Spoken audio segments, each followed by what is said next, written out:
자, 오늘은 성령 하나님의 놀라운 은혜로 빠져드는 귀한 시간이 될 줄 믿습니다.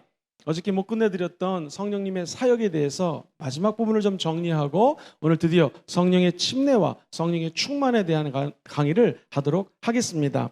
페이지 92페이지 보시면 우리 성령님은 믿는 사람들에게 부활에 관련된 성령 하나님이 하시는 일이 있습니다.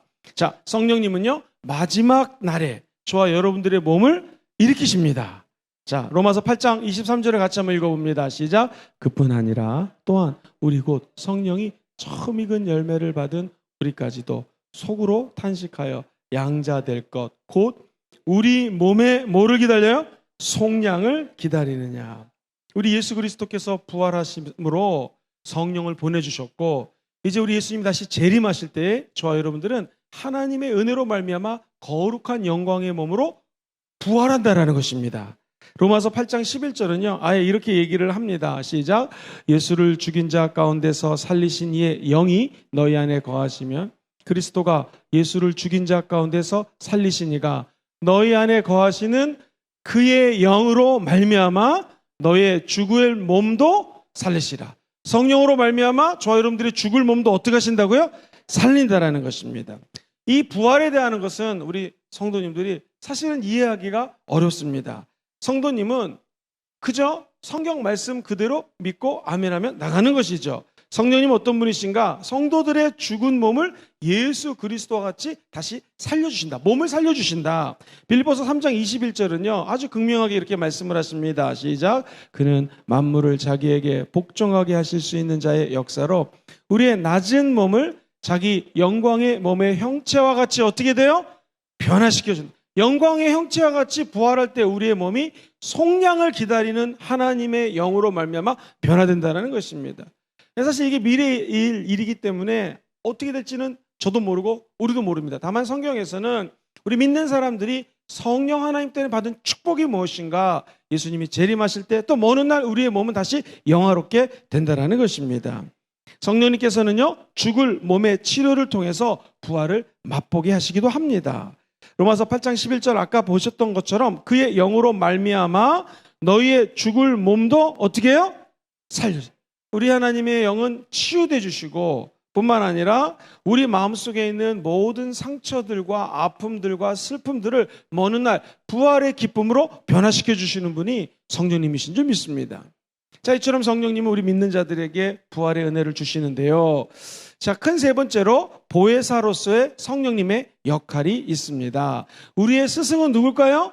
성령 하나님이십니다. 왜 그러냐면 성령님은 우리를 진리로 인도하시기 때문에 그렇습니다. 요한복음 3장 16장 13절을 같이 읽어봅니다. 시작. 그러나 진리의 성령이 오시면 그가 너희를 모든 진리 가운데로 인도하시리니 그가 스스로 말하지 않고 오직 들은 것을 말하게 장래일을 너희에게 알리시라.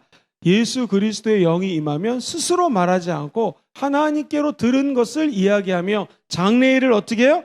알려주신다는 거예요. 그러니까 우리를 진리 가운데로 인도하시고 미래일을 알려주시고 지금 어려운 일을 상담해 주시는 분이 성령님이라는 것이죠. 진리냐 아니면 거짓이냐, 그러면 어떻게 할 수 있습니까? 우리 안에 계신 성령님의 도우심을 받으면 이게 진실로 가는 길인지 거짓으로 가는지를 분별할 수 있다는 거예요. 어떤 사람을 만나서 사업을 하시려고 합니다. 그러면 누구의 도움이 필요한가? 진리의 영이신 성령님께 여쭤봐야 됩니다. 주님, 이 사업을 이 사람과 지금 해야 됩니까? 말해야 됩니까? 어떤 결정을 하실 때는요, 진리로 갈 것인가? 거짓으로 갈 것인가? 우리 안에 계신 성령님께 여쭤보십시오. 그럼 성령님은 장래의 일을 알려주실 뿐만 아니라 저 여러분들을 진리로 이끈다는 거예요. 그 말은 어떤 길을 갈 때 돌아 가지 않고 직선 코스로 갈 수 있는 길을 허락해 준다는 거예요. 물론 직진을 하다 보면 가림막도 있을 수 있고 장애물도 있을 수 있습니다. 그러나 그것이 진리의 길이라면 너희들은 넓은 길로 가지 말고 좁은 길로 가라 했으니 성령의 손을 꼭 붙들고 가시기를 주의 이름으로 축원드립니다. 성령님은 뿐만 아니라 하나님의 대언자로 역사하십니다. 이게 보혜사라는 뜻이에요. 대언자란 무슨 뜻이냐면 같이 해보실까요? 대변자, 후원자, 돕는 사람, 보혜사. 그래서 성경에서는요 예수 그리스도의 영 성령님을 another counselor라고 합니다. another counselor. 이게 무슨 뜻이냐면 한번 다 같이 해보실까요? 또 다른 보혜사. 시작. 또 다른 보혜사. 우리 예수 그리스도의 영 성령님을 another counselor, 또 다른 보혜사라고 하는 게 무슨 의미냐면, 자, 한번 예를 들어 보겠습니다. 여기 펜이 있습니다. 이 펜과 마이크는 틀리죠. 그죠? 그런데 이 펜하고 아주 똑같은 펜이 있으면 another 펜이라고 그럽니다. 그것처럼 우리 예수 그리스도가 성령을 보내셨는데 성령님은 another counselor, 또 다른 보혜사라는 것은 똑같은 분이라는 것입니다. 그러니까 삼위일체 공부하셨던 것처럼 성령님은 그냥 너희도 힘들까봐 잠시 보내준 예수님이 잠깐 우리에게 허락한 그런 영이 아니라 성령님이 예수님이세요. 누구든지 내 음성을 듣고 마음을 문을 열고 나를 받아들이면 영접하면 내가 그 안에 더불어 먹고 마시고 함께 산다고 약속하셨지 않습니까? 그 예수님이 바로 성령으로 우리 안에 거한다라는 것이죠. 그러므로 우리 예수님께서 대언자가 된다는 것은 우리를 도와주신다는 것이고요. 우리를 뒤에서 후원해 주신다는 거고요. 성령님은 똑같은 예수님이 되셔서 또 다른 보혜사로서 우리에게 올바른 길로 인도해 주신다는 거 잊지 않게 되시기를 주의 이름으로 축원드립니다.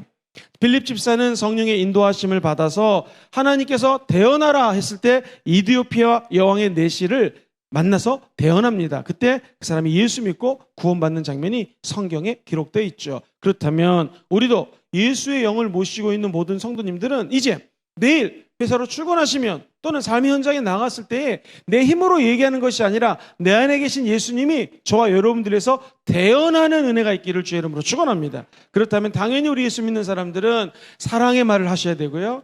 희망의 말, 용서의 말, 화평의 말을 하셔야 되고요. 평강의 말을 우리 입술을 통해서 선포해야 된다는 것이죠. 그것이 우리 안에 계신 성령님이 하시는 일입니다.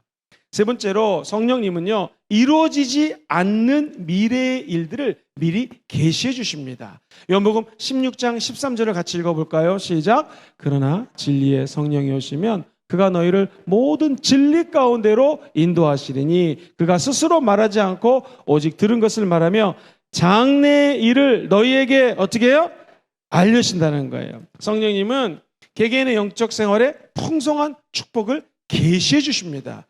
우리가 하나님의 계시에 대해서 배웠던 것처럼 성령님은 지금도 끊임없이 우리의 미래의 장래일은 세상이나 악한 귀신이 주는 절망이 아니요 소망을 주는 생각을 갖고 계십니다. 그리고 우리 미래의 하나님이 저와 여러분을 향한 뜻은요, 우리를 통하여 사랑의 전달자가 되시는 꿈을 꾸고 계십니다. 무엇보다도 우리의 미래의 일은요, 하나님이 주시는 믿음으로 말미암아 모든 것들을 믿음으로 능히 행하게 될 줄 믿습니다. 믿는 자에게는 능치 못한 일이 없습니다. 그 축복이 함께 하시기를 주의 이름으로 축원드립니다. 또한 두 번째로 보혜사 성령님은요, 우리에게 계속해서 생각날 수 있도록 도와주세요. 요한복음 14장 26절에 보면 하나님의 말씀을 기억해 하신다고 선포하고 있습니다. 같이 읽어보죠. 보혜사 곧 아버지께서 내 이름으로 보내실 성령, 그가 너희에게 모든 것을 가르치고 내가 너희에게 말한 모든 것을 어떻게 해요? 생각나게 하세요. 성령님 우리 안에 들어와서 생각나게 하고 깨닫게 하신다는 거예요. 만약 베드로가 예수님을 3번 부인하는 장면을 생각해 보십시오. 네가 날이 새기 전에 나를 3번 부인할 거다라는 말씀을 기억했다라면 베드로는 절대로 예수님을 3번 부인하지 않았을 것입니다. 작은 여자아이 앞에서 예수님을 3번이나 부인하고 베드로는 엉엉엉엉 울었다고 성경은 이야기를 합니다. 왜 그랬을까요? 예수님이 하신 말씀이 생각나서. 시작. 예수님이 하신 말씀이 생각나서. 그러니까 예수님의 영, 성령님은요, 끊임없이 우리 하나님의 말씀을 생각나게 한다는 것이죠. 그래서 우리가 하나님의 일을 한다는 축복이 뭐냐면, 하나님 일을 하려고 나의 거룩한 시간과 몸을 의의 병기로 드리면은요, 세상 생각할 시간이 없어집니다. 뿐만 아니라 하나님이 생각하느라고 세상 일이 점점 줄어들어요. 우리 원리더님들, 리더님들 아시지 않습니까? 아이고 교회 가야지, 뭐 해야지, 전화해야지, 신방해야지 이러다 보면 하나님 생각하게 되고 죄를 그만큼 덜 짓게 된다는 것이죠. 말씀을 기억하게 하는 것, 결국 저 여러분들이 하나님이 일에 바쁘면 성령님이 그만큼 도와주게 됩니다. 한 번에 이런 일이 있었습니다. 이 청년들도 리더를 이제 키우기 위해서 지금처럼 훈련을 하고 리더십을 세웠습니다. 그래서 5명씩 나눠서 5명 중에 한 사람을 리더로 세웠어요. 그랬더니 그 형제 한 명이 리더가 됐는데 늘 하던 악한 습관이 있었는데요. 악한 습관을 자기도 무의식적으로 모르게 그냥 하려고 하는데 갑자기 말씀이 떠오르더래요. 그 성령이 그렇게 말씀하시더래요. 리더는 그러면 안 된다 그러시더랍니다. 제가 맨날 그 강의하면서 청년들에게 리더는 그러면 안 됩니다. 몇 번 막 이렇게 따라하게 했거든요. 우리 말씀을 따라가야지 세상 따라가면 안 됩니다. 이런 뉘앙스로 이제 저랑 막 구호를 제창했는데 그게 떠올라가지고 갑자기 죄를 지려다가 벌떡 일어나가지고 하나님 일을 하게 됐다는 간증을 들은 적이 있습니다. 그게 물론 강의를 듣고 그분이 변한 거지만 어떻게 해서 그 사람이 그렇게 죄로부터 벗어날 수 있는 거예요? 그 형제가 함께 해보실까요? 보혜사 성령님의 은혜입니다. 말씀이 생각나게 하시는 건 누구시라고요? 보혜사 성령님이세요. 그래서 늘 우리가 말씀에 많이 노출되는 게 중요한 것이요. 말씀을 듣고 묵상하고 이렇게 자꾸 강의를 듣다 보면 이 말씀이 우리를 죄로부터 구원해 주실 줄 믿습니다. 마태복음 26장 75절을 읽어보겠습니다. 시작. 이에 베드로가 예수의 말씀에 탁 울기 전에 네가 3번 나를 부인하리라 하심이 생각이 나서 밖에 나가서 심히 어떻게 했습니까? 통곡했습니다. 결국 이 말씀을 생각나게 하시는 거 성령님입니다. 만약 우리가 더욱더 영적으로 긴장해서 죄를 범하기 전에 성령님을 의지하면 성령님은 미리 말씀해 준다는 것이죠. 뿐만 아니라 미래의 일도 말씀해 주시는 성령님은 과거에 주셨던 특별한 약속도 기억나게 해주십니다. 저 여러분들이 지금까지 성령님과 교제하시면서 받은 언약이나 약속이 있다면 오늘 기도하실 때 성령님이 다시 리마인드 시켜주시는 은혜가 있기를 주의 이름으로 축원합니다. 우리 성령님은 하시는 일은 저는 이게 개인적으로 굉장히 제일 멋있는 일이라고 생각하는데요. 우리 예수님을 계속해서 계시해 주는 분이십니다. 성도들의 외적 영역에서 우리 예수 그리스도를 보이십니다. 한번 예를 들어 보겠어요. 창세기 24장 33절로 36절 보면 좀 긴 말 제가 빨리 좀 읽어드리겠습니다. 이 아브라함이 늙은 종 엘리에셀을 보내면서 이삭을 이제 결혼할 수 있는 파트너를 만나게 해주는 장면이 여기 나옵니다. 제가 한번 읽어드리겠습니다. 그 앞에 음식을 베푸니 그 사람이 이르되 내가 내 일을 진술하기 전에는 먹지 아니하겠나. 라반이 이르되 말하소서. 그가 이르시되 나는 아브라함의 종이니이다. 야훼께서 나의 주인에게 크게 복을 주시어 창성하게 하시고 소와 양과 응과 종과 낙타 나귀를 그에게 주셨고. 같이 읽어보겠습니다. 시작. 나의 주인의 아내 사라가 노년에 나의 주인에게 아들을 낳음에 주인이 그의 모든 소유를 그 아들에게 주었나이다. 자, 이 리브가에게 이삭을 알지도 못하는 이 리브가와 그 라반에게 아브라함을 설명하기 시작합니다. 자, 이게 왜 그럴까요?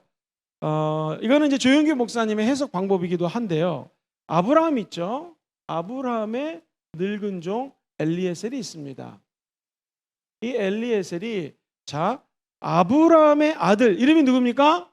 이삭의 아내를 찾으려고 마음을 먹습니다. 어머니가 천국 가시고 이삭의 마음을 위로하고자 아내를 찾습니다. 그렇다면은 삼일체 하나님으로 만약에 이걸 해석한다면 아브라함이 아버지잖아요. 그러면 성부 하나님, 이 아들이잖아요. 그럼 성자 예수님. 그럼 엘리에셀은 어떻게 될까요? 성령 하나님이 되어서 지금도 성부 하나님의 영적인 아내들을 찾고 있다는 것이죠. 그렇다면 성령님은 지금도 저 밖에 나가면 수없이 많은 잃어버린 영혼들 중에 미래에 이삭의 아내 될 자를 찾고 도와주시고 힘주시고 생각나게 해주신 분이 누구시라는 거예요? 성령님이라는 것이죠. 그래서 이 늙은 종 엘리에셀은 그 이삭의 아내를 얻기 위하여 리브가하고 라반에게 잘 알지도 못하잖아요. 처음 만났죠. 이삭 아예 만나지도 않은 상태인데 이삭에 대해서 얘기를 합니다. 자, 이렇다면 우리 두 가지로 해석을 할 수가 있는데요. 첫 번째는 잃어버린 영혼을 주께로 돌이키게 하는 것은 결국 늙은 종 엘리에셀이 멀리 가서 이삭의 아내를 찾듯이 성령님은 지금도 잃어버린 영혼들을 찾고 있다는 것입니다. 그럼 성령님 우리를 통해서 하시는 일은 무엇입니까? 우리가 잘 몰라도 우리의 영원한 신랑 되신 예수를 선포하길 원한다는 것입니다.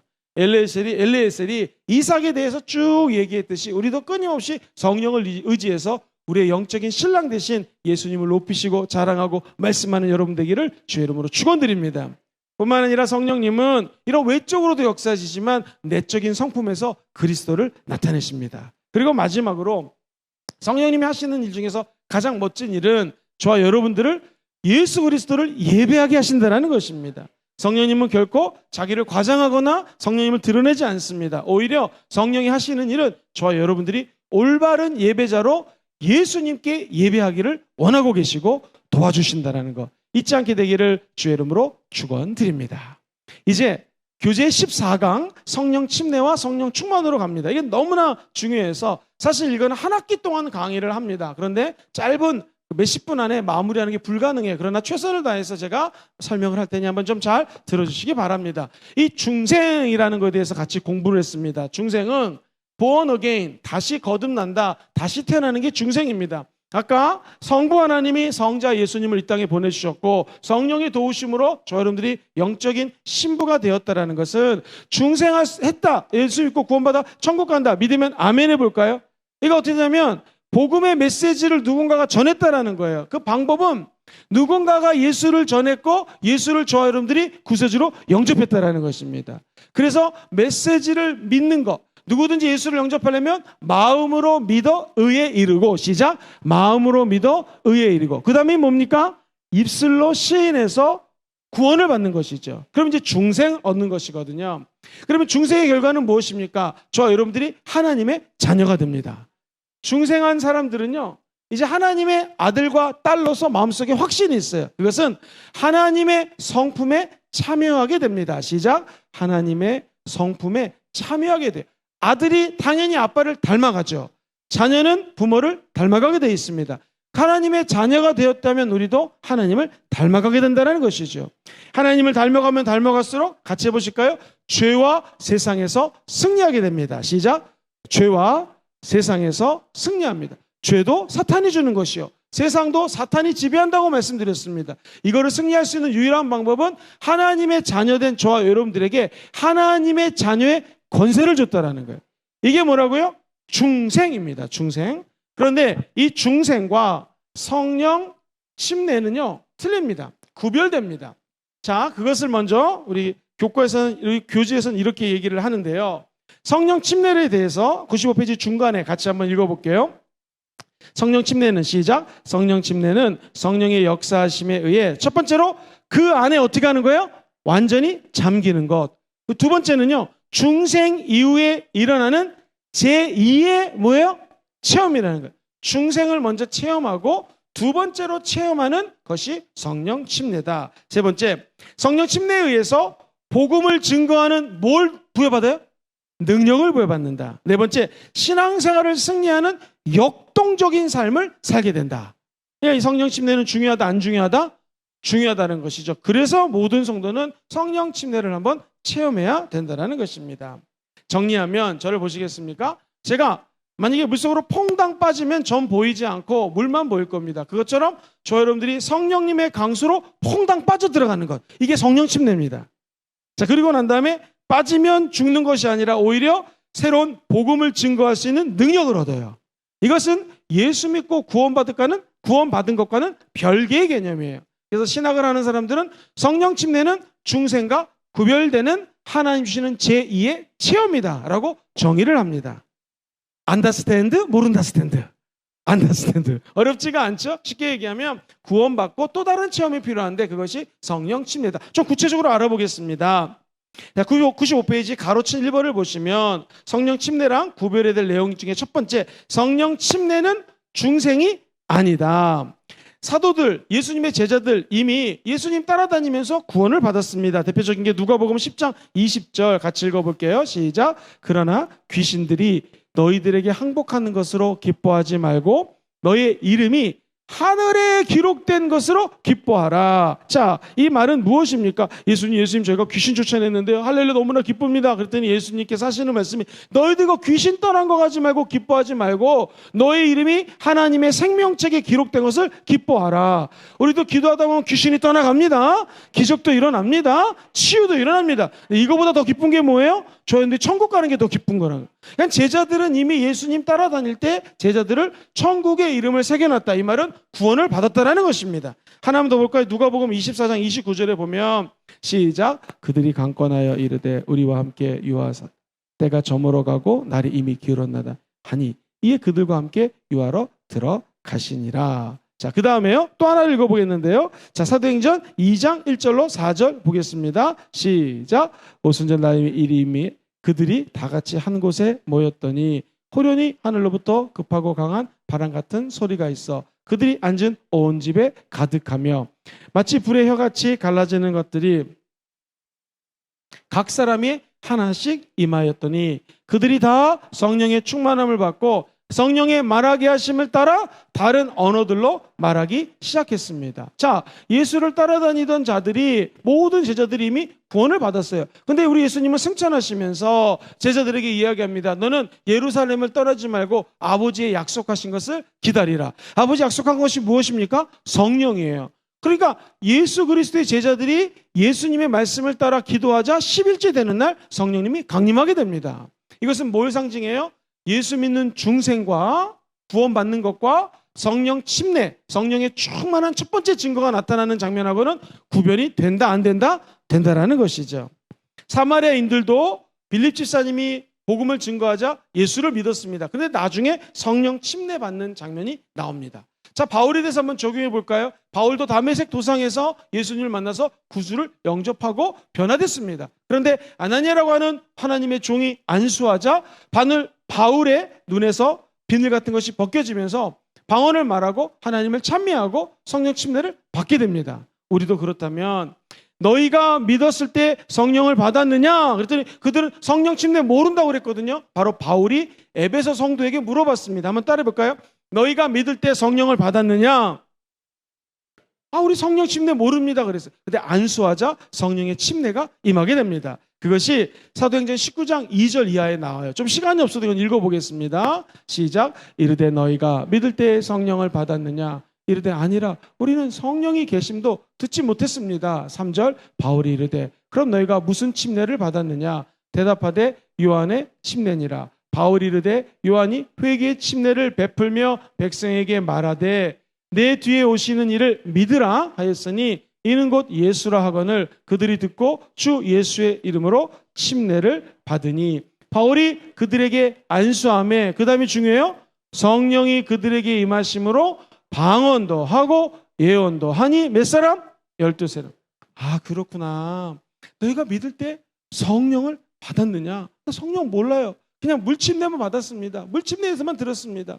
물침례는 회개의 침례고 이거보다 중요한 게 있는데 성령의 침례를 받아야 된다 하면서 이 안수를 하자 사람들이 따라해볼까요? 방언도 하고 예언도 하미러라. 시작. 방언도 하고 예언도 하미러라. 그렇습니다. 이 성령 침례는 중생과는 구별이 돼요. 자, 성령 침례는 성령님께서 성도들에게 충만하게 임하는 최초의 체험. 따라해볼까요? 충만하게 임하는 최초의 체험. 시작. 충만하게 임하는 최초의 체험. 그러니까 성령 침례 받았다고 야 방언했으니까 끝이다가 아니라 이제 시작입니다. 혹시 방언을 받은 분이 있으면 그때부터 새롭게 기도 생활이 시작되는 것입니다. 그럼 목사님 좀 질문이 있는데요. 중생하고 성령 침례하고 구별되는 건 이제 알겠습니다. 그렇다면 성령 충만은 무엇입니까? 이 성령 충만은요, 첫 번째 성령 임했던 성령 침례로 말미암아 우리 안에 성령이 가득 임하시는데 이게 지속적으로 나타나는 것이 성령 충만입니다. 당연히 성령 충만하니까 성령의 은사가 나타나죠. 내일 공부합니다. 철야 예배 때. 당연히 성령 충만하니까 성령의 열매를 맺게 되시죠. 그래서 성령 충만함은 말씀과 기도로 성령 충만해집니다. 말씀 듣고 기도할 때 성령 충만해지는데 그러기 위해서는 우리가 하나님 앞에 간구해야죠. 낮아져야죠. 성령 침례 받은 것이 끝난 것이 아니라 더 겸손하게 기도할 때 성령님은 저와 여러분들에게 무슨 은혜를 주신다? 성령 충만의 은혜를 허락해 주실 것입니다. 자, 성령 침례에 대한 올바른 이해입니다. 이 세례라는 것을 성령 세례라고 다른 교단에서 얘기하는데 세례는 물로 씻는 것을 의미해요. 자, 그런데 이 침례라고 굳이 얘기하는 이유는 무엇입니까? 헬라어로 침례는 웹타이저라는 말을 쓰고요. 영어로는 베프티즘이라고 하는데 그 말 뜻이 자체가 물속으로 퐁당 들어갔다. 물속으로 싱크, 가라앉는다라는 의미가 침례의 뜻입니다. 다시 말해서 그냥 단순히 씻는 것이 아니라 한번 같이 해볼까요? 잠기다. 성령의 은혜 가운데 샥 잠기는 것을 침례라고 이야기를 합니다. 대표적으로 성경에 사도행전 2장 17절에 보면 이런 얘기가 있죠. 하나님이 말씀하시기를 말세에 내가 내 영을 모든 육체에 어떻게 해요? 부어준다는 거예요. 이 성령은 부어주시는 분이세요. 조금 찔끔찔끔 약간 주는 것이 아니라 성령을 부어주십니다. 또는 성령 우리 가운데 임하게 되어 있습니다. 사도행전 2장 33절에 보면 이런 말이 나와요. 하나님이 오른손으로 예수를 높이시매 그가 약속하신 성령을 아버지께로부터 받아갖고 너희가 보고 듣는 이것을 어떻게 해요? 부어주시는 거예요. 성령의 부으심이 임하기를 주의 이름으로 축원합니다. 사도행전 10장 45절에 보면 베드로와 함께 온 할례 받은 신자들이 이방인들에게도 성령을 어떻게 해요? 부어주시는 걸 보고 놀라니. 오늘 이 예배를 드리고 말씀을 듣는 그 자리에 성령이 부어지기를 주의 이름으로 축원합니다. 성령 침례는 중생하고 난 다음에 하나님의 주권적인 역사로 주어지는 뭐예요?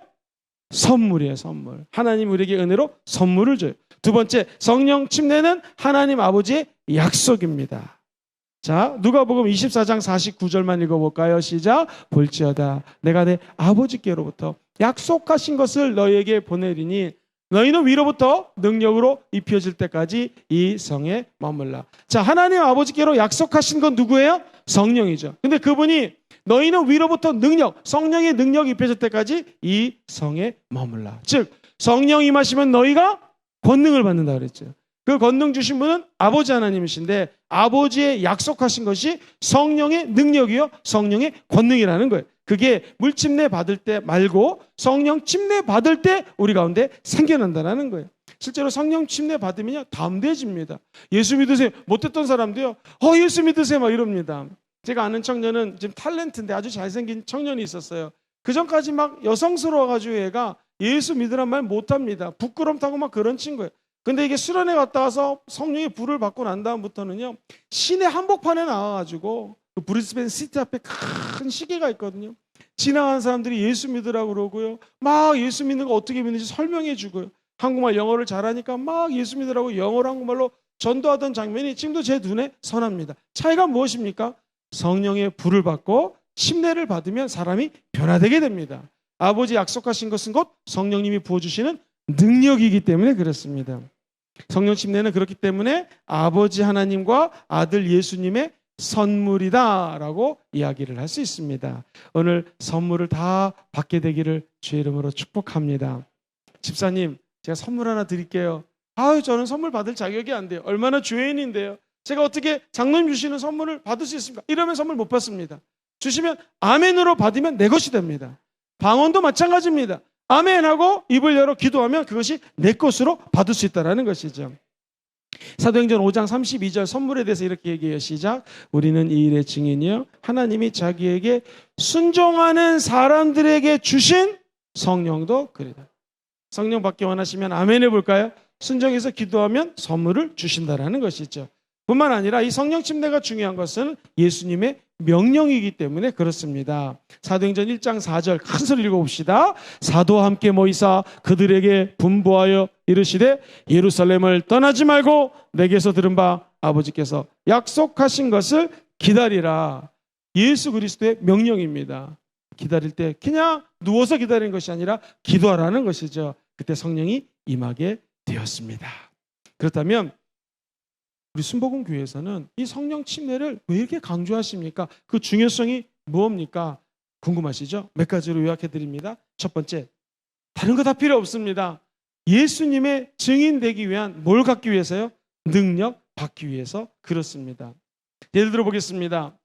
이 예수 그리스도의 영이 제자들에게 임하게 됩니다. 그러자 제자들은요 세상에 성령의 능력을 받아서 유대 당국자들 앞에서도 강하고 담대하게 막 복음을 전합니다.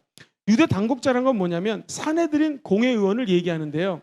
대략 한 120명입니다. 이 에스라 시대부터 시작된 거라서 우리가 보통 파악을 합니다. 이게 뭐랬냐면 유대인들끼리 법규를 만들고요.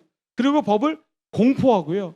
법을 제정할 뿐만 아니라 그 심지어 법 가지고 재판도 합니다. 그런데 그 사내들인 공회의원 앞에서 제자들이 강하고 담대하게 복음을 선포합니다. 이게 어떻게 가능합니까? 성령이 임할 때 가능하다라는 것이죠. 아까 그 베드로 어린 여자 소녀 앞에서 예수를 3번이나 부인하고 나중에 말씀이 생각나니까 엉엉엉 통곡했지 않습니까? 그가 성령 받으니까 예수의 복음을 강하게 담대하게 증거하신 능력을 받게 됩니다.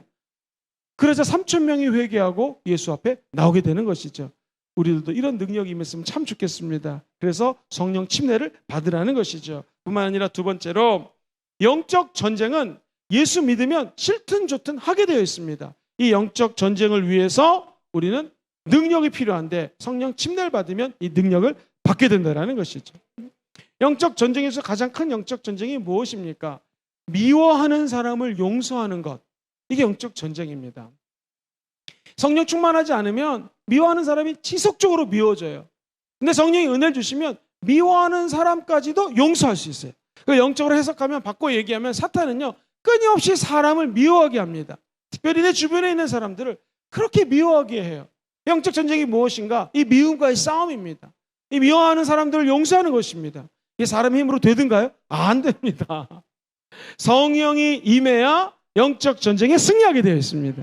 결국에는 우리 마음속에 있는 미움과 시기와 질투와 불안과 좌절과 그리고 마음속에 막 벌벌벌 떨게 하는 이런 어둠의 영들이 성령이 역사하시면 떠나가게 된다는 것이죠.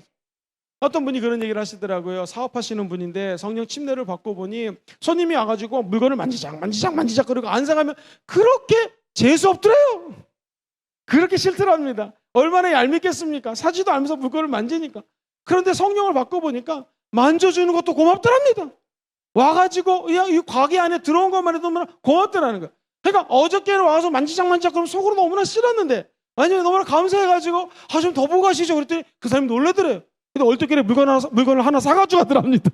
그런 간증을 들은 적이 있어요. 그러니까 우리가 어떤 일을 하든 성령이 역사하면 미움도 떠나가고 영적 전쟁에서 승리하게 됩니다.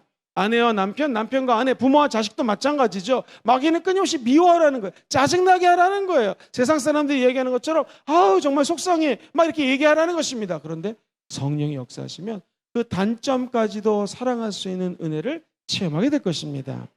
성령의 충만한 능력을 받기 원하시면 아멘 해볼까요? 그것 때문에 성령 침례 받는 것이죠. 요한복음 7장 38절로 39절 읽어보겠습니다. 시작. 나를 믿는 자는 성경의 이름과 같이 그 배에서 생수의 강이 흘러나오리라 하시니 이는 그를 믿는 자들이 받을 성령을 가리켜 말씀하신 것이라.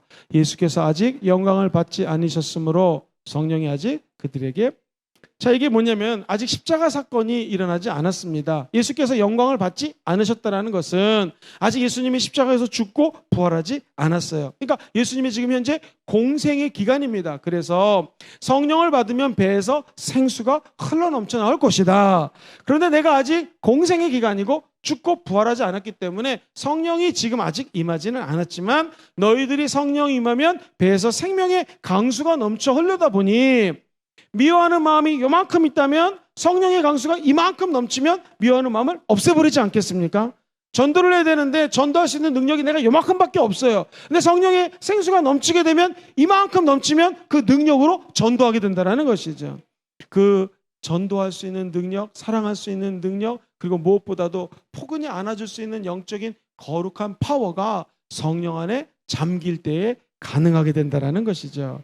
네 번째로 사역을 감당할 때 꼭 능력이 필요합니다. 이걸 체험받기 위해서 우리는 성령 충만함, 성령 침례를 받아야 돼요. 누가복음 24장 49절 같이 한번 읽어볼게요. 시작. 볼지어다 내가 내 아버지께서 약속하신 것을 너에게 보내리니 너희는 위로부터 능력이 입혀질 때까지 이 성에 머물라. 자, 도대체 어떤 능력이기 때문에 이 성에 머물라라고 이야기를 했을까요? 98페이지 보면은 위에서 세 번째 줄부터 잘 정리가 되었습니다. 하나님이 주신 명령을 이행할 수 있는 능력이 필요한데 이때 성령이 임해야지 하나님 명령을 이행하고 행동으로 옮길 수 있다는 거예요. 그 다음 따라해 보시겠습니까? 하나님의 인도하심을 따라갈 수 있는 능력. 시작. 아빠하고 아이가 걷는데요. 아빠가 막 이 정도 속도로 걷습니다. 그러면은 유치원 아이는요, 따라갈 수가 없어요. 애가 아직 능력이 없으니까. 근데 애가 벌써 고등학생이 되었습니다. 아빠가 이렇게 걸어도 고등학생이 아빠를 따라갈 수 있는 충분한 능력이 있지 않겠습니까? 그것처럼 성령이 임하면 성령의 인도하심을 따라갈 수 있는 에너지가 임한다는 것이죠. 그리고 하나님이 섭리를 갖고 계시는데 이게 하나님의 섭리구나 라고 응답할 수 있는 능력이 생깁니다. 그리고 예수님을 찬양할 수 있는 능력도 생깁니다. 예전에, 지금은 잘 모르겠는데요, 예전에 경배와 찬양이라고 하용조 목사님 천국 가신 친동생이 있는데 하스테반 선교사님이 이 찬양학교를 열면은요, 월화수목금토까지 찬양 집회를 하는데 저도 그 찬양학교를 참석했습니다. 그런데요, 정말 이게 찬양이 인간의 힘으로 하는 게 아니더라고요. 아침부터 저녁 늦게까지 찬양만 해요. 할렐루야. 그런데 수많은 사람들이 찬양을 하더라고요. 더 놀라운 건 금요일 날은 수련회장을 떠나가지고 서울에 있는 교회 와가지고 철야로 밤새도록 찬양합니다. 진짜 밤새도록. 그런데 그 밤새도록 찬양하는데 새벽 2, 3시 되면 졸리지 않습니까? 근데도 막 뜨겁게 하나님을 찬양하는 걸 보면서 이게 찬양이 그냥 되는 게 아니구나. 성령이 능력을 부어주셔야 되는구나. 제가 깨달은 적이 있습니다. 찬양할 수 있는 힘도 성령님이 주신다라는 것이죠. 그리고 예수님처럼 아까 말씀드린 사랑할 수 있는 능력 누가 부어주세요? 성령이 부어주세요. 자, 교회 덕을 세우는 삶을 살아갈 수 있는 능력 누가 부어주세요? 성령님이. 제일 어려운 거지만 성령이 임하시면은요, 어차피 예수 믿는 우리들은 핍박을 당하게 되어 있습니다. 싫든 좋든. 근데 이 핍박을 넘어갈 수 있는 능력을 누가 주신다? 성령이 주신다. 그러니까 여러분 예수 믿는다고 핍박받는 거 두려워하지 마십시오. 세속적인 삶을 벗어나서 거룩하게 살 수 있는 힘도 누가 주세요? 성령이 주세요. 예수님이 다시 오시는 그날까지 우리가 하나님 일할 수 있는 능력을 성령님이 공급해 주십니다. 아, 목사님, 내가 아직 성령 침례 안 받았는데 저도 받고 싶습니다. 어떻게 받을 수 있겠습니까? 자, 짧게 받는 방법 5가지 정리해 드립니다. 첫 번째 같이 해보실까요? 죄의 회개. 성령은 거룩한 영이기 때문에 회개한 사람에게만 임합니다. 사도행전 2장 38절 읽어볼까요? 시작. 베드로가 이르되 너희가 회개하여 성령의 선물을 받으리니. 회개하면 성령의 선물로 성령 충만한 방언의 체험을 할 수 있다는 것이죠. 그리고 성령 침례를 받으면 그 전까지는요, 구원 받았나 안 받았나 헷갈렸는데 성령 침례를 받고 보니 구원은 확신이 생기더라는 것입니다. 제가 아는 친구도 여의도 순복음교회에서 방언을 받았는데요, 장로교회에서 너무 열심히 신앙생활했던 친구예요. 근데 방언을 받고 보니까 야, 형근아, 내가 진짜 구원 받았는 것을 오늘에서 체험했다 그러더라고요. 어렸을 때부터 엄마 아빠 따라, 이제 아버님이 장로님이셨거든요, 교회 다니면서 습관적으로 예배 생활을 했을지언정 성령과의 만남이 없으니까 진짜 구원 받았는지 안 받았는지 헷갈렸는데 방언이 터지고 감격 속에 회개하며 주님을 만나니 하나님의 자녀가 된 확신이 들더라는 것입니다. 우리도 마찬가지입니다. 확실한 구원의 체험, 성령 침례를 통하여 가능합니다. 그리고 저 여러분들이 구원 받았음이 확실해지면 그 다음에 성령 침례를 또한 확실히 받을 수 있습니다. 한번 따라해볼까요? 중생과 성령 침례. 구별이 되지만 또 연결되어 있습니다. 예수 믿고 아들 하나님의 자녀된 걸 믿으시면 아멘 해볼까요? 이 확신이 있어야지 성령 침례도 받는 것이죠. 만약에 아들 된 확신이 없는데 잘못하면 귀신이 장난칠 수도 있겠죠. 또한 혹시라도 어렸을 때부터 교회 생활했는데 내가 구원 받은 것 같기는 한데 잘 모르겠습니다 하는 분들은 성령 침례 받으면 구원의 확신이 우리 속에, 확신 속에 거할 수가 있습니다. 세 번째로 한번 따라해 보시겠습니까? 물 침례. 일반적으로는요, 중생하고, 그렇죠? 회개하고 난 다음에 이제 예수 믿고 중생하고 성령 침례 받죠. 그런데 이게 사도행전에 보면은 먼저 성령 침례 받고 그 다음에 물 침례 받는 경우가 생깁니다. 한번 정리해 볼까요? 제가 예수님 믿었어요. 회개하고 그 다음에 따라해 볼까요? 중생 체험합니다. 그 다음에 물 침례 받습니다. 그 다음에 어떻게 돼요? 성령 침례 받습니다. 원래 일반적으로 이렇게 했잖아요. 근데 어떤 분들은 회개하고 예수를 영접하고 난 다음에 성령 침례부터 먼저 받아요. 방언이 먼저 터져요. 그러고 난 다음에 물 침례를 나중에 받는 경우도 있다 없다? 있다라는 것이죠. 대표적인 케이스가 성경에 보면은요, 사도행전 10장에 나옵니다. 44절부터 48절에 보면 베드로가 설교하는데 성령이 말씀 듣는 모든 사람들에게 내려오니 베드로와 함께 온 할례 받은 신자들이 이방인들에게도 성령 부어 주심으로 말미암아 놀라니. 45절, 6절, 7절 이늘 방언을 말하며 하나님 높임을 스톱. 여기 이제 우리가 잘 아는 고넬료 집안에서 설교할 때 성령이 임했거든요. 근데 성령이 임한 사람의 특징이 무엇입니까? 제일 윗줄 보시면 첫 번째 방언을 말하며, 두 번째 하나님 높임을 들어. 그러니까 제대로 성령 받은 사람은요, 방언도 말하지만 또한 하나님을 높입니다. 잘못 방언 받은 사람들은 방언한다고 하지만 하나님을 안 높여요. 그리고 엉뚱하게 자기가 높아져요. 이거 엉뚱하게 성령 받은 것입니다. 저 여러분 성령 받으면 하나님만 높이시기를 주의 이름으로 축원합니다. 목사님을 높일 필요도 없고요, 전도사님이 기도해 주시니까 방언 받았습니다 하면서 전도사님을 높일 필요도 없습니다. 방언 주시고 은혜 주신 분은 누구세요? 하나님이기 때문에 여기 또 베드로가 높아진 게 아니라 하나님 높임 받더라는 것입니다. 그래서 우리 성령 사역하는 교단, 성령 사역하는 우리 순복음 금정교회 모든 성도님들은 꼭 기억해야 될 것은 성령 운동을 하면 할수록 하나님이 높아져야 됩니다. 앞으로 우리 교회에서 성령의 강력한 역사가 나타날 거예요. 올해 이렇게 목사님 빡세게 말씀 공부시키는 이유가 뭡니까? 이거 말고도 또 구약계론, 신약계론 엄청나게 이제 빡세게 공부합니다. 할렐루야! 왜 이렇게 공부시키십니까? 한다고 물어보시면 그것은 성령 운동 제대로 하기 위해서 하는 것입니다. 성령 운동 한답시고 말씀이 없으면은요, 방언받고 은사 체험하고 귀신 쫓아냈다고 막 사람이 드러나요. 그럼 안 됩니다. 방언받은 특징, 성령 받은 특징 무엇이에요? 오직 하나님을 높이게 된다는 것이. 그러니까 이 고넬료 집안의 방언을 받고 났더니 사람들이 하는 말이 이상하다, 이상하다. 왜 이 사람들은 물침도 안 받았는데 어찌 먼저 방언, 성령 침례 체험했을까라는 말이 오가게 되겠죠. 그래서 47절 한번 보시겠습니까? 이는 방언을 말하며 하나님 높이 들음이라. 이에 베드로가 이르되 이 사람들이 우리와 같이 성령을 받았으니 너가 능히 물로 침례 베품을 금하리요 하고 명하여 예수 그리스도 이름으로 침례를 베풀라 하니라. 그들이 베드로에게 며칠 더 머무기를 청했다. 자, 여기 보면은 우리가 귀중한 걸 깨닫습니다. 회개하고 중생을 얻지 않습니까? 1번, 2번. 자, 그 다음에 보통 성령 침례 전에 중생한 다음에 물 침례를 받죠. 그러고 나서 성령 침례를 받는데 3번과 4번이 바뀔 수 있다, 없다? 바뀔 수 있다. 참고하시고요.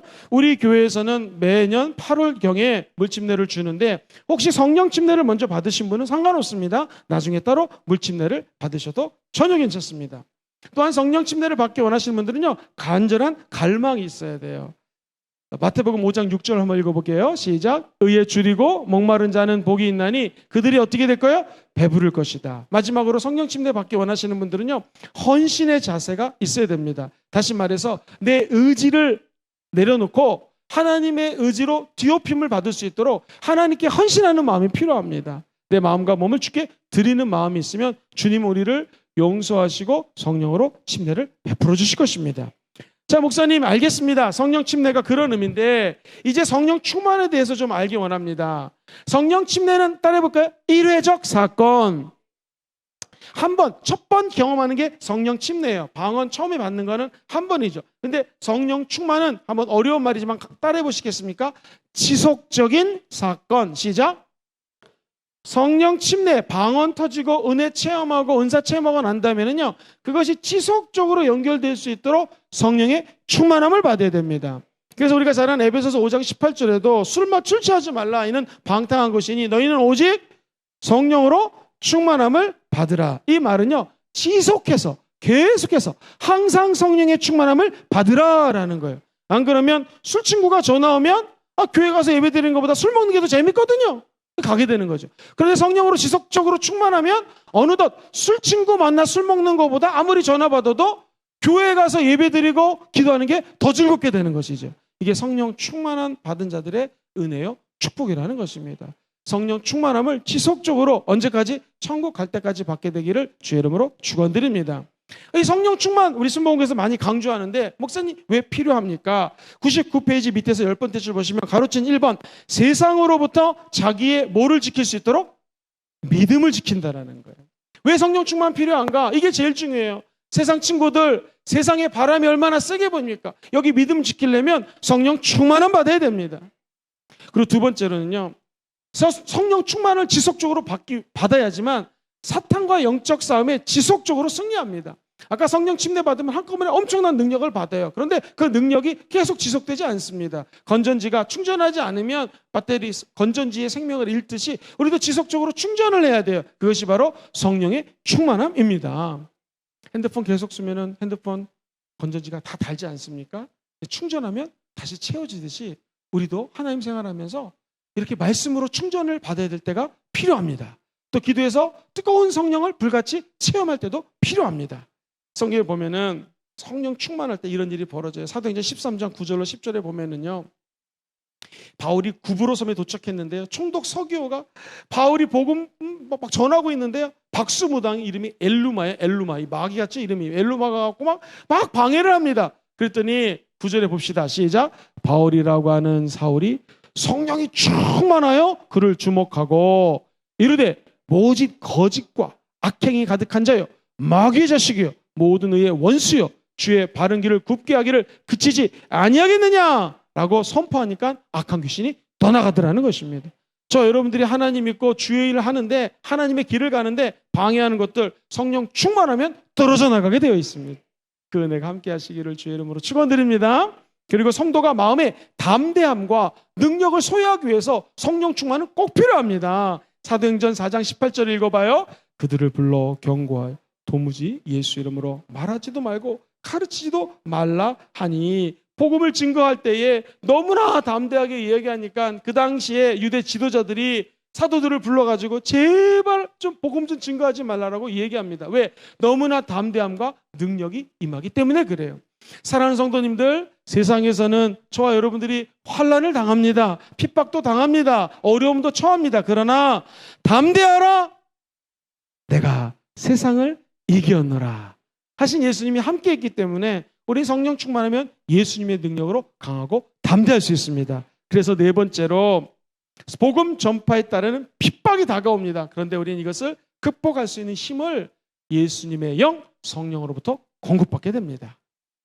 여러분까지 제가 성령 충만한지 안 충만한지를 다음에 얘기하는 네 가지로 한번 스스로를 체크해 보십시오. 첫 번째, 오직 성령 충만한 사람들의 삶의 특징이 뭐냐면 예수 그리스도만 따라가게 됩니다. 로마서 14장 8절에 보시면은요, 우리가 살아도 주를 위하여 살고 죽어도 주를 위하여 죽나니, 시작, 그러므로 사나 죽으나 우리가 주의 것이다.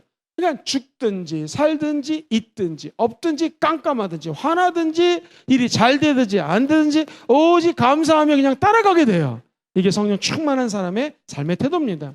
한번 사랑하는 성도님들 방언받고 또는 인생에서 가장 성령 충만했던 데를 한번 돌이켜 보십시오. 그때는 정말 믿음이 있었잖아요. 사나 죽으나 할렐루야 그러면서 교회에 오시고 막 없어도 헌금하고, 제가 아는 목사님은 평신도 때요 5불, 우리나라처럼 5천 원 남았는데 이거 기름값 해야지 집에 가는데 그거 헌금했다랍니다. 그런 믿음이 있어. 우리도 마찬가지죠. 과거를 돌이켜보면 정말 이판사판이다, 그리고 하나님께 올인했던 적이 있어요. 그게 사실 성령 충만한 체험입니다. 아까 그 5천 원, 5달러 헌금했던 목사님 어떻게, 지금 뉴질랜드에서 1,000명이 넘는 목회 정말 잘하고 계십니다. 김지현 목사님이라는 분의 간증이에요. 그런 간증 수없이 많을 거예요. 우리도 다 있지 않습니까? 정말 다시 성령 충만함 받기 원하시면 아멘 해볼까요? 옛날 오직 예수만 따랐던 그 삶이 회복되기를 주의 이름으로 축원합니다. 두 번째, 성령의 은사가 나타납니다. 방언도 넘치고 기적도 나타납니다. 이거 내일 공부하도록 하고요. 세 번째, 이게 사실 중요해요. 성령의 열매가 나타납니다. 이거는 토요일 날 마지막 제가 강의할 때 마지막 시간에 한번 말씀을 나누도록 하겠습니다. 자, 마지막 네 번째입니다. 영혼과 범사와 육체의 풍성한 삼중 축복이 임하는 것이 곧 성령 충만한 삶입니다. 먼저 여러분, 영혼이 생명력 넘치기를 주의 이름으로 축원합니다. 범사가 형통하십시오. 그리고 병곤침의 능력을 체험하시기를 주의 이름으로 축원합니다. 성령 충만을 유지하기 원하시는 분들은 아멘 해볼까요? 짧게 8가지 말씀드리고 강의를 마칩니다. 첫 번째, 성령 충만 유지하려면 성령의 임재를 기다려야 됩니다. 이곳에 오셔서, 우리 찬양 많이 했죠. 작년 내내 했죠. 성령의 임재를 기다리셔야 돼요. 사도행전 1장 4절에 유명한 말씀이 있습니다. 그들에게 분바여 이르시되 예루살렘을 떠나지 말고 내게서 들은 바 아버지의 약속하신 것 성령님을 어떻게 하라? 기다리라. 10일 동안 그 임재를 기대했을 때에 성령이 임하셨습니다. 그렇다면 오늘 우리가 간절히 기대할 때 성령이 반드시 임하게 될 것입니다. 그리고 두 번째가 제일 중요해요. 규칙적으로 정해진 시간에 기도하십시오. 사도행전 3장 1절, 제9시 기도 시간에 베드로와 요한이 성전에 올라가면서 기적을 일으킵니다. 9시 시간, 늘 기도하던 시간에 하나님이 역사하더라. 사랑하는 성도님들, 저와 여러분들도 이 9시는 오후 3시거든요. 언제가 됐든지 시간을 정해놓고 하나님 앞에 기도하여 응답받는 여러분 되기를 주의 이름으로 축원드립니다. 세 번째, 매일 말씀을 읽고 묵상하셔야지 성령 충만이 유지됩니다. 시편 1편 2절, 오직 야훼의 율법을 즐거워하여 그의 율법을 주야로 묵상하는, 하나님의 말씀 읽고 묵상하고 아침마다 카톡으로 보내드리는 거 읽고 또 기왕이 가능하면 영적 일기도 한번 적어보시고 이렇게 말씀을 따라 기도하면 성령 충만해지십니다. 네 번째, 주님의 이름으로 모이기를 힘써야 됩니다. 마태복음 18장 20절에 보니 두세 사람이 내 이름으로 모인 곳에 나도 그들 중에 있느니라. 요즘 코로나 때문에 많이 못 모이지만 하나님이 우리 한국교회에 주신 은혜가 카톡과 같은 걸로 이 소그룹으로 서로 은혜를 나눌 수 있는 축복을 주셨습니다. 서로 받은 은혜 나누시고, 비록 온라인상으로도 많이 모이시기를 주의 이름으로 축복합니다. 그리고 다섯 번째, 지은 죄를 어떻게 합니까? 즉시 회개하라. 요한에서 1장 9절 시작.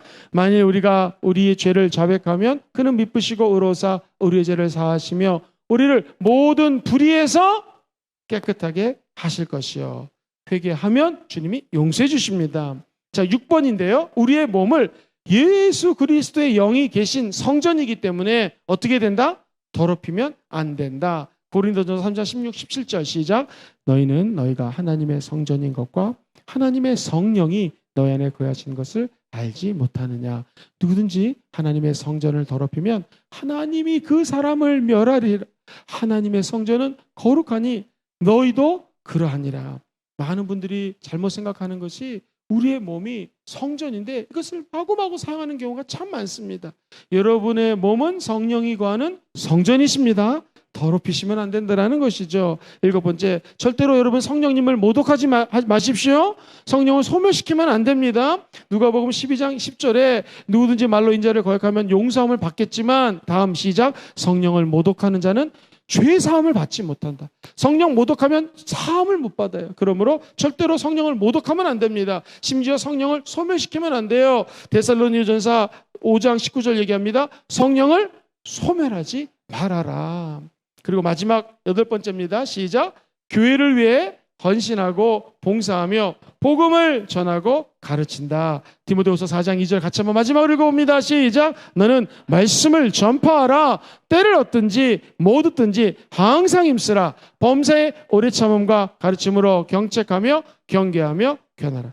이 교사들의 축복이 뭔가요? 교사를 하면 주일학교 교사는요, 봉사하죠. 복음을 전하죠. 애들에게 복음을 가르쳐야 되죠. 헌신할 수밖에 없습니다. 그러니까 다른 모든 교회를 섬기는 봉사활동이 다 귀합니다. 근데 이것대로 따지자면 교회학교에서 교사로 섬기는 것이 엄청나게 큰 축복입니다. 말씀을 가르칠 수 있고 말씀을 전하고 말씀대로 살 수 있도록 노력하는 것, 이게 교사들의 특징이죠.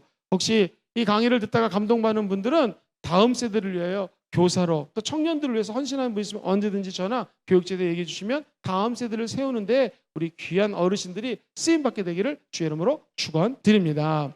자, 성령 충만을 유지하기 싶으신 분들은 아멘 해볼까요? 오늘 8가지 말씀드렸는데요, 기억하시고 이것 따라 기도하시고 살아가시게 되면 반드시 성령 충만한 은혜를 받게 될 것입니다.